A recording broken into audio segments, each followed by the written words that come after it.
नमस्कार दोस्तों।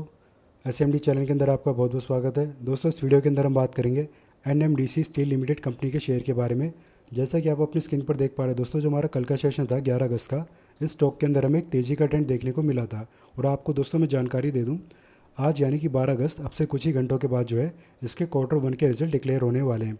तो देखना होगा दोस्तों इसके रिजल्ट कैसे निकल कर आते हैं, और रिजल्ट आने पर हमें पता चल जाएगा क्या ये जो तेज़ी थी एक्चुअल में कोई तेज़ी का संकेत था या ऑपरेटर के द्वारा लगाया हुआ ट्रैप था।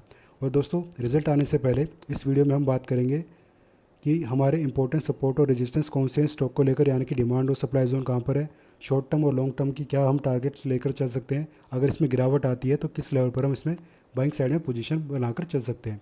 इन सब के बारे में हम बात करेंगे। लेकिन उससे पहले दोस्तों एक नज़र इसके मार्केट कैप के ऊपर अगर हम डालें तो 10,500 करोड़ के आसपास दोस्तों इसका मार्केट कैप है।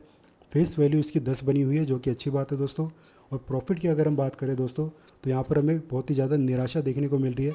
लगातार दोस्तों सभी क्वार्टर से जो है ये इसका जो प्रॉफिट नेगेटिव में निकल कर आ रहे हैं, यानी कि लॉस मेकिंग कंपनी है। और हम इसके ईयर वाइज अगर इसके क्वार्टर के रिजल्ट को देखें तो आप देख सकते हैं 2024 और 25 में भी माइनस में यहाँ पर रिटर्न हमें आते हुए देखने को मिल रहे हैं। तो दोस्तों मैं आपकी जानकारी के लिए एक बात और बता दूँ, ये जो स्टॉक है दोस्तों ये इंट्राडे के हिसाब से बहुत ही ज़्यादा फेवरेट है। यहाँ पे इंट्राडे ट्रेडिंग बहुत ही ज़्यादा करी जाती है। अगर आपका जो भी इसके अंदर व्यू है उसको मेरे को पहले एक बार तो कमेंट करके बताइएगा कि आप इसमें शॉर्ट टर्म के लिए खरीदार हैं या लॉन्ग टर्म के खरीदार हैं।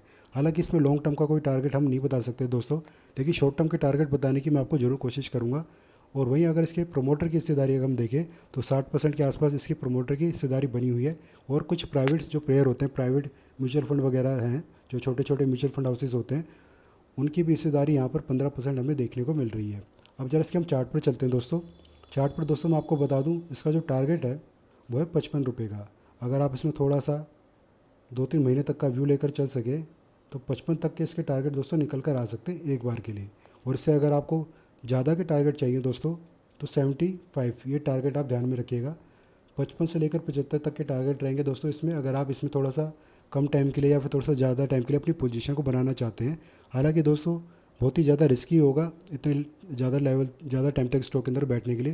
लेकिन दोस्तों जैसा कि हमें पता है एक मिड टर्म कंपनी है, शॉर्ट से लेकर मिड टर्म का जो कैटेगरी होती है हमारी, उस कैटेगरी के अंदर ही कंपनी आती है। मार्केट कैप इसका अच्छा खासा है, भले ही अभी ये थोड़ा सा लॉस में चल रही हो, लेकिन हो सकता है दोस्तों शायद इसका आज जब रिजल्ट आएगा हमें प्रॉफिट में देखने को मिल जाए।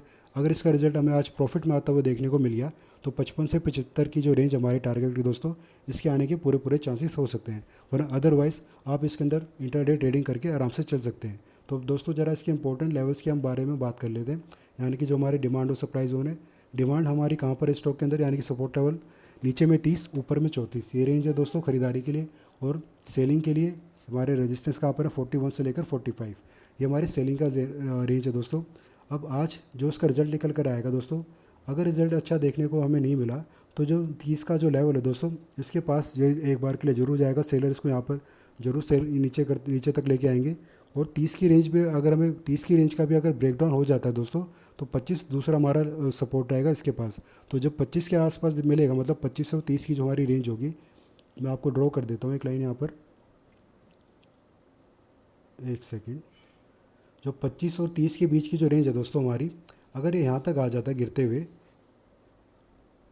और यहाँ पर आकर कोई बुलिश कैंडलस्टिक पैटर्न हमें बनाकर दे देता है, तो दोस्तों जो इंट्राडे ट्रेडर होंगे वैसे में इसके लो को मार्क करके रखेंगे। इसके लो से 1-2 पॉइंट नीचे आपका स्टॉप लॉस होगा। और हमारे टारगेट क्या होंगे दोस्तों, अगर मान लीजिए 25 पर हम इसमें एंट्री करें तो 29 से लेकर 30 तक के हमारे टारगेट हो सकते हैं इसमें, इंट्राडे के लिए भी प्लस वेरी शॉर्ट टर्म के लिए भी। तो इस तरीके से हमें यहाँ पर ट्रेडिंग करके चलना है। और थोड़ा सा लंबे टाइम के लिए अगर आपको रखना है इस लेवल के आसपास, जो स्ट्रैटेजी मैंने आपको बताई है दोस्तों, सेम स्ट्रैटेजी रहेगी।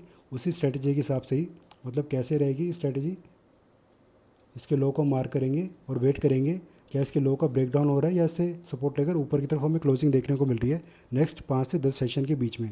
अगर ऊपर की तरफ क्लोजिंग आ रही है तो दोस्तों आप डेफिनेटली फिर आप चाहे तो 55 से 75 के जो भी टारगेट आपको अच्छे लगे उस लेवल के हिसाब से आप यहाँ पर बाइंग साइड में पोजीशन बनाकर चल सकते हैं। अगेन दोस्तों मैं कहूँगा थोड़ा सा रिस्क है इस स्टॉक के अंदर फिलहाल ट्रेडिंग करना, लेकिन अगर इसका रिजल्ट अच्छा हमें देखने को मिल गया तो हम सोच सकते हैं अपने इन टारगेट्स के बारे में। रिजल्ट अगर पॉजिटिव आने लगे, इसके प्रॉफिटेबल होने लगी कंपनी, तो डेफिनेटली ये टारगेट्स हमें निकाल कर दे सकती है।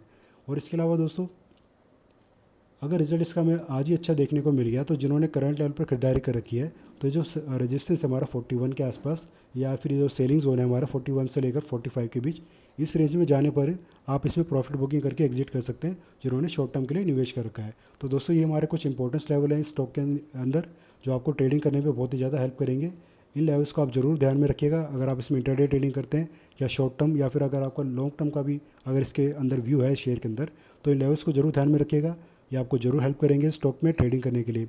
और फिलहाल के लिए दोस्तों जो भी जानकारी अब तक मैंने आपको इस वीडियो में दी है स्टॉक के रिगार्डिंग अच्छी लगी हो, यूज़फुल लगी हो, तो वीडियो को लाइक करना, चैनल को सब्सक्राइब करना। धन्यवाद।